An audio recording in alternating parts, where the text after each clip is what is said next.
Hello and welcome back to my channel. In today's video, I finally have my June wrap up. I am sorry this is so late. I just didn't have time to film this. And so here we are. I actually did read a decent amount of books this month. I read 13, which is higher than it's been in the past couple months. I've just been really off on reading this year for whatever reason. I kind of feel like it's because we're back to the pre-pandemic world where I just have so much to do all the time now, and when I started reading, it was 2020 and I had absolutely nothing to do. So now I keep comparing what I'm reading now to how much I was reading then, which obviously I shouldn't be doing. But that's kind of why I think I'm so disappointed when I only read 8 books a month. But anyway, let's just get right into the books that I read last month.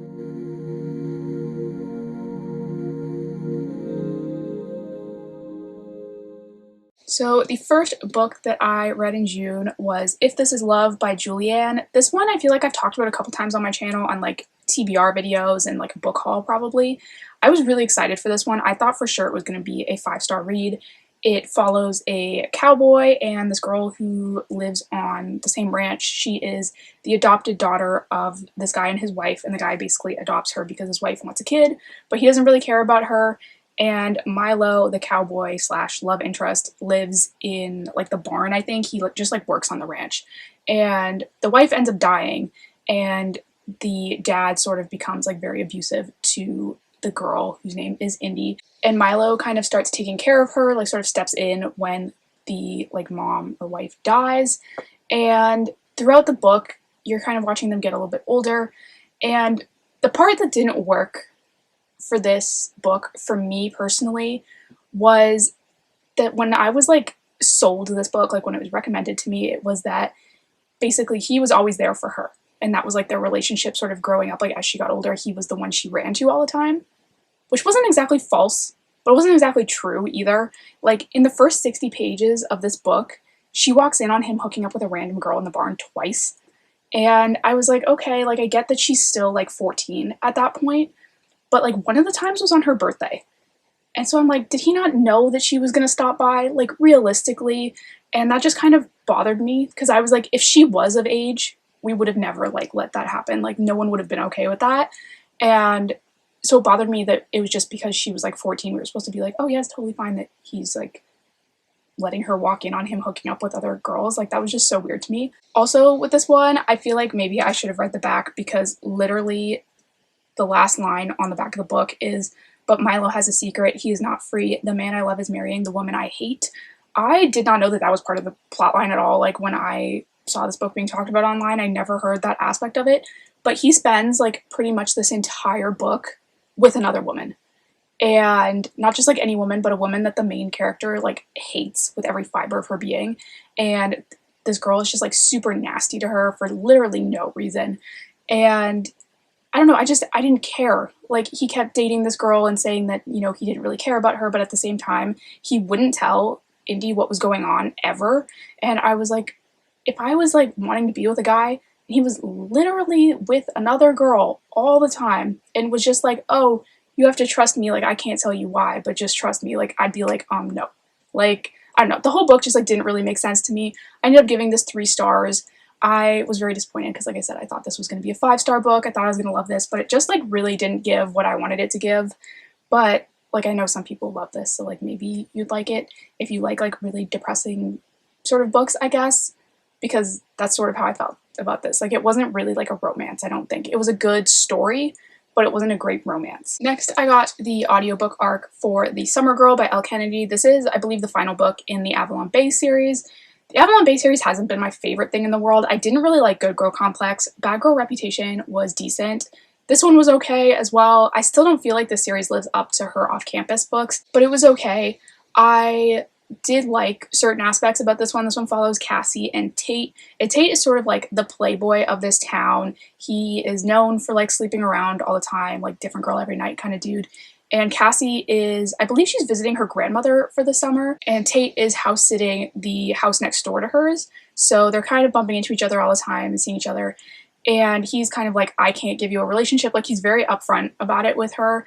And she's no, I know, I don't want that and whatever. But what I really liked about this book was how Tate sort of treated the girls that he'd been with. I find a lot of times in books, when you have like that playboy character that has slept around like the whole town, he often is like, oh, like, there will be a line where he's talking to the girl that he's gonna end up with, and he'll be like, oh, none of them meant anything, or whatever, and they just kind of like dismiss all these other girls as if like they were like worthless, which I really don't like. This one didn't do that. I really liked that. He is still friends with a lot of the girls he's hooked up with. He's very like, he's still nice to them when he sees them around. He's not just like, oh, I've slept with them so I don't care about them anymore. Like, he was still friends with a lot of them. He sees them around. They like joke around all the time. Like, they're all very okay with like the one and done kind of thing, and I really sort of appreciated that. Even like from the girl side of things, that like he was very upfront about what he was willing to give and not willing to give, and they all knew that, and like no one ended up like hurt or anything, which I thought was kind of cool for that kind of character, because like I said, that's not done very often, which I did like that. I did like the setting of this one as well. I know the setting is the same in all the books, but I just felt like this one seemed a little bit more summery and outdoorsy. We got to see a little bit more of that sort of aspect of this town, which I liked, because it is obviously a summer book. And so I did enjoy this one. I gave it 3.5 stars. It wasn't my favorite Elle Kennedy, like I said, but it was like a decent little like summer like beach read if you were looking for something like that. Next, I read Rootbound by Tarrah Dewitt, and this one was like sort of an offhand like pick. It wasn't something that I was really planning on reading, but as you can tell, probably I am like in my cowboy era right now when it comes to pretty much everything.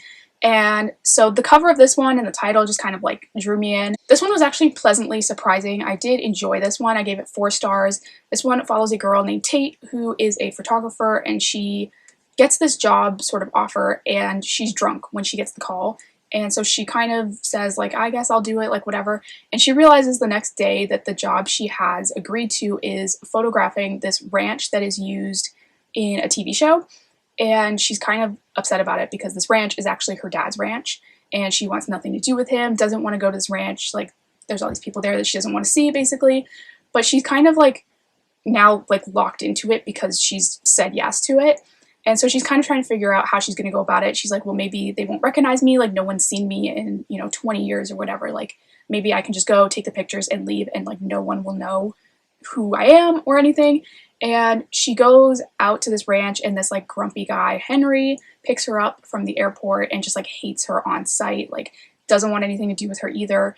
And they get to the ranch, and he immediately like knows who she is. And so she's like, great, this isn't gonna work. And it's like definitely got a little bit of like Grumpy Sunshine, where this guy's just like so annoyed that she's there. This reminded me a lot of The Simple Wild. It's got a lot of the same like themes running across it, with the dad that kind of has this whole other life, and his like right-hand man, I guess, coming to get the girl from the airport, and he's super grumpy about it, doesn't like her, and they kind of go on from there. Like, I feel like the plot line was very similar, just like a country like cowboy version of that, which like I was totally cool with, because that is like a general plot that I enjoy, and it was different enough that like I didn't feel like I was reading the same book, obviously. And so I did really enjoy this one. Next, I read an entire series by Marni Mann. I'm going to list off all the titles. I'm going to have to read them because I'm not going to remember what order these go in. But there was The Lawyer, The Billionaire, The Single Dad, The Intern, and The Bachelor. And I basically read all of these because I wanted to read The Bachelor. And I got the audiobook arc for that one as well. But I ended up, like I said, obviously listening to the entire series. Like I said, I'm not going to talk about these individually because they did all just kind of blur together. These were all 3-star reads. I did like The Bachelor a little bit more than the rest of them, but this series made me really realize that I don't like lawyers in books. I found that that aspect was very boring, and towards the last 2 books, like The Intern and The Bachelor, I felt like we focused a little bit less on the lawyer side of things, which I actually really appreciated. These books are very like spot focused, very little plot, and I mean, I sort of knew that going in, but for me, like, I draw the line at like a spicy scene fading into another spicy scene. Like, I need something in between, and I found this book sometimes we weren't getting that, and I was just kind of like, not my favorite things in the world. Like, they weren't bad if that's what you're looking for, but it wasn't like, anything super groundbreaking. Like I said, I did like the last one a little bit more, so I will talk about that one a little bit. That one follows Camden and Oakley, and Oakley has been best friends with Camden's twin sister Hannah for years, like I think since they were like little kids. And she's always had this crush on him, and I think she's 24 when she approaches him, and says that she's still a virgin, and like if she's still a virgin in a year, she wants him to sleep with her basically. And he's kind of thinking like, okay, what are the odds that, you know, she won't have slept with anyone in a year, like whatever. And then a year passes and she like calls him. So he's kind of like, okay, wow, like she actually wants to do this kind of thing. And so it's like a best friend's brother kind of book, which I love that like dynamic. I think I actually prefer that to brother's best friend. I don't know, it's just there's something different about it that I like. And so this one had that, and then he like agrees to like be with her or whatever. And this one was just, like I said, it was a little bit better than the others. It had a little bit more plot that I was like interested in. There wasn't as much lawyer talk. I did enjoy this one. If I was going to read one out of the series, I would read this one. Next, like I said, I've been deep in my cowboy era, and I picked up Knotted by Pam Godwin. I hate the titles of the books in this series and the covers and all of it, but like nothing I can do about that. But I loved this book. And you can tell that because I'm now holding a physical copy, and I literally read this because it was free on Amazon. Like, it's still free. I think all the first books in Pam Godwin's series are free on Amazon to download the ebook, like not even just on Kindle Unlimited, like you can just download the actual ebook. And so I read it on there first and just absolutely fell in love with this. This follows two sets of siblings. There are twin brothers, Jarrett and Jake, and then there are a brother and sister, Lauren and Connor. And my only complaint like with that was I found at the beginning, because all four are introduced at the beginning and they all have boy names, I found it hard to remember which one was the girl, and it's Connor. But like for me, that was like, I don't know, I was having issues with that in the beginning of this book. But it's two sets of siblings that grew up on this ranch together. Their moms were best friends, and they bought this ranch and like built this massive house with a wing for each family in it. So like the two boys live on one side and the brother and sister live on the other side. And the sister, Connor, has always been with one of the twins, Jake. Like since they were, you know, old enough to like be dating, they've been together.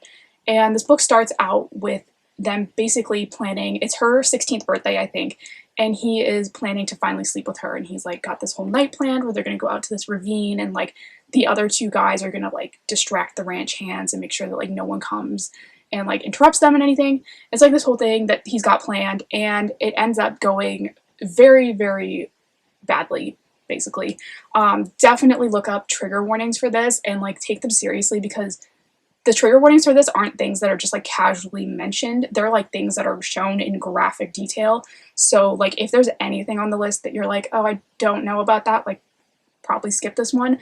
But this was so good, and there's 3 books in the series. I can tell that this was so good because I was halfway through the ebook of this and I ordered the entire series because I was like, I need to read all of these. And the other 2 books follow the second book is the other twin. So this book's Jake's book, and then Jarrett's book is number 2. And then the third book is Lauren's book, who is Connor's brother. And this was just so good. Like, it was so different than anything I've read lately. It was like very like crazy, and like there was so much going on, but it was just so good. And like, I don't know, this was just, like I said, really loved this. I gave this 5 stars. I was obsessed with this. Next, I read Practice Makes Perfect by Sarah Adams. I love Sarah Adams's books. Like, I'm not someone who typically gravitates towards like the closed door, fade to black romances. Not that I like particularly care. I just don't usually like the way that they're written. But she writes her books like so good that you don't even like care that that's missing, because her writing is that good. And this one is a like bodyguard romance, but it's not her bodyguard, it's her best friend's bodyguard. So this is the second book in like the When in Rome series. When in Rome is really good too if you haven't read that one. That one follows a pop star and like this small town guy that end up together. And this book is following that guy's sister and the pop star's bodyguard. So this book follows Annie, and this book starts out with her on a first date. And she can tell it's not really going well. She keeps blurting out all these random like weird facts, and she's like, oh boy, I can see him like wanting to bolt. And so she's like, I'm gonna go to the bathroom to like calm down and like collect myself and whatever. And so she goes and she's in the bathroom, whatever. She comes back to the table, and as she's walking back to the table, she can hear the guy on the phone being like, oh, she's so boring, like I need you to call me and say there's an emergency, like I need to get out of here, like just like call me in 5 minutes so I can leave. And he's like obviously like setting up a thing so that he can get out of the state. And she's kind of like, okay, like I knew this wasn't going well, but like obviously that still hurts. And so she ends up going back to the table, and when she does, she spots this bodyguard who is now back in town. He wasn't supposed to be in this area, but he's come back now because of the wedding of the girl from the first book.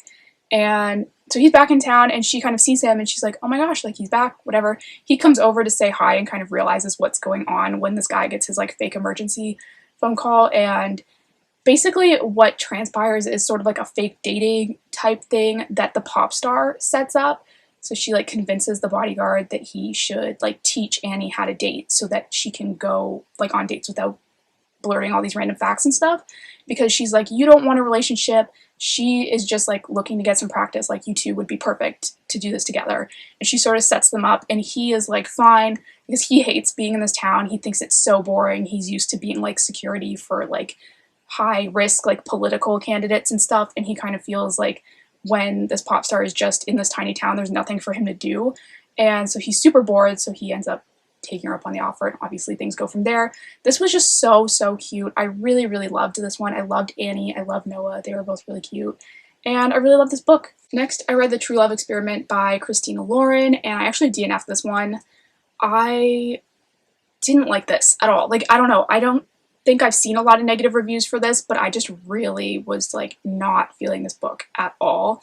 This book follows Fizzy and Connor. Connor is a producer, I think, and he kind of gets tasked with coming up with a reality show, which he doesn't want to do because that's not what he normally works on, but they're kind of telling him he has to do this or he's going to lose his job. And he's like, okay. He creates this show, and he bumps into this author who is like his ex-wife's favorite author, and she's a romance author, and he's like, I want to cast her in the show. Like, I think she'll be perfect. And his plan is to like cast her, and then they're going to cast all these guys that fit like romance book sort of like stock characters, I guess. So it's like, you know, like the vampire and like the one that got away, and like they all have sort of like a little title that goes with them that would be something you would see in a romance book. And they're going to like have the viewers vote on who she should be with to see if it matches with this like dating software from the first book in the series. And this one I really didn't like, mostly because at the start of the book, you know that Connor and Fizzy are going to get together. Like, you know it's their romance. So spending the entire book watching them construct this dating show where she's going to go on all these dates with all these other guys, and, you know, all this stuff is going to happen, and you, like, still know, like, okay, she's going to end up with Connor. I found it really boring. Like, I just didn't care, because I was like, all of this doesn't matter. Like, it doesn't have anything to do with the plot, really, of their relationship, because it's more just like a speed bump in the road of them getting together, but it was turned into an entire book. And I don't know, I just really didn't like this one. The first time I almost DNF'd, I had 3 hours left in the audiobook, and I was kind of like, okay, like I can just push through it, because I listen to my audiobooks on 3 times the speed. So I was like, really, that's only an hour. So I was like, I'll just push through the end, like whatever, and at least then I can say I like read it. And I couldn't. I literally couldn't. I had to stop with an hour left, which was like literally 20 minutes of listening, and I was just like, I really don't care at all.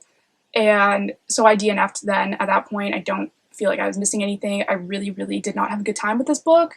I don't know, like I said, I haven't seen a ton of reviews for this. The only one I've seen was like a really good review from like someone that I actually like follow. But like for me, this was like 100% a miss. Like, it didn't have any of that sort of humor that the Unhoneymooners had. It didn't have the like heart of Love in Other Words. Like, it was just a very like basic book that like I feel like you'd find on like a Costco shelf kind of thing. And I just like didn't love that. She was also like so weird, like the girl in this book, and I know I saw a lot of reviews for this. She mentioned this guy's dick like every conversation that she had with anyone ever. Like, before she even slept with him, she was making comments about it, like to random people. And it was, I don't know if it was supposed to come off as like sex positive or like what, but it was just totally like not done in the right way or like anything. Like, it was just not cute. And I know I saw, like I said, a lot of complaints about that, so that wasn't just me like picking up on that. She was just weird, and I don't think anyone sort of appreciates that particular brand of weirdness, I guess. Next, I read Two Wrongs Make a Right by Chloe Liese. I have had this like on my library holds list forever and finally got it. I really enjoyed the first part of this book. It was like a solid 4-star read for most of this. But the like third act, like conflict or whatever you want to call it, was just like ruined a lot of the book for me. I had to drop it down to 3.5 stars. This one follows Jamie and B, and their friends sort of set them up. So Jamie's roommate is dating B's sister, and the two of them kind of set them up. Even though they've met already and they didn't like each other, they like hate each other on sight. They're both super awkward. They have like anxiety and like other issues. They're both like very awkward around each other, and their friends sort of just think like, oh, they're both awkward, they'll like each other. And so the two of them meet, they hate each other, whatever, and then the sister and the roommate decide that they're gonna like set them up again. And when they realize it's each other, it's sort of like a blind date situation, so they don't know what they're walking into. When they realize that they've been set up with each other, they kind of go, okay, like, you know what would be the ultimate like revenge is if they thought they did so well in setting us up, like that we got together and whatever, and then we have this massive breakup, and then we can have a reason basically for telling them not to match us up with anybody anymore. So that's like their whole plan, is they're going to pretend that they're like madly in love with each other for a while and then stage this huge breakup. And that was like great. Like I loved that plot line. I loved how it was going. I loved the two of them together and like the fake dating aspect. But like I said, we got to the end, and I kind of have said this before with Chloe Liese. A lot of her books are very unproblematic in the sense that there's nothing like that goes off course in them. Like everybody does exactly what they're supposed to do. Everybody, you know, is living a perfectly happy life, and like nothing really goes wrong. And sometimes it's kind of boring like to read that because nothing interesting happens. But in this book, I found that it was like she got to the end of the book and was like, oh my god, nothing went wrong the entire book ever. Like, I should write something in to, like, throw people off course. And it just seemed really, like, out of the blue and unnecessary, and I didn't love that. Like I said, I ended up lowering my rating because of it. But, like, I did enjoy most of the book, and I do enjoy her books in general, so, like, I guess do with that information what you will. And lastly, I read We Own the Night by Corinne Michaels. I picked this up because I'm canceling my Audible membership, and this is like in the Plus catalog, so you get it for free if you have an Audible membership, which like obviously I'm not going to, so I wanted to read what I could before I cancel it. And this was not good. I think I gave this 2 stars, maybe 1 star, I don't even remember. But this was a very like cliche rock star romance. I have heard good things about this author and like her small town books, but I guess this isn't one of them, and I don't know, maybe that's my fault, maybe I just picked a really old book of hers, but this was like really, really bad. It starts off like super cliche, almost Disney Channel movie-esque, where this girl goes to a concert to see a boy band that she was obsessed with in her teenage years. They've grown up now, they're like in their 40s, and she's in her like late 30s, I think. And her and her friends go to see this group, and they're in the front row, and she's like screaming, I love you, to this guy, and he of course like hears her and is like, you should come backstage. And it was just so, like I said, it was like a Disney Channel movie. Like, it was so cheesy and corny, and I was just like really not vibing with that. And then after that, I feel like it took this like turn into like a darker book, and I didn't like that either. I felt like it didn't match with the sort of cliche cheesiness that we were dealing with to throw in this like darker, like sadder element to it. And I didn't like that. I didn't like the whole direction that that plot line took. I was super angry about that, and I was already angry about that when something happens at the end of this book that I was even more mad about. I would hesitate to even consider this book a romance because of the way it ends. It is honestly like probably one of my least favorite romance books that I've ever read. I was so angry, and not just like in an angry like, oh, this book like got to me kind of way, but like angry and like this was so stupid, like why would I want to read this kind of way. And so I wouldn't recommend this one particularly. I don't know, like I said, if maybe I should try another book from the author if her small town stuff is better. Like, I don't know. After reading that book, it was just such a train wreck that I really can't imagine picking up another book by this author. But I know she gets like so much hype for her small town stuff, so like maybe I'll give that a shot. But I don't know. And so that was everything I read last month. Thank you guys so much for watching. Don't forget to hit the subscribe button down below. I do new book videos every single week, and I will see you next time.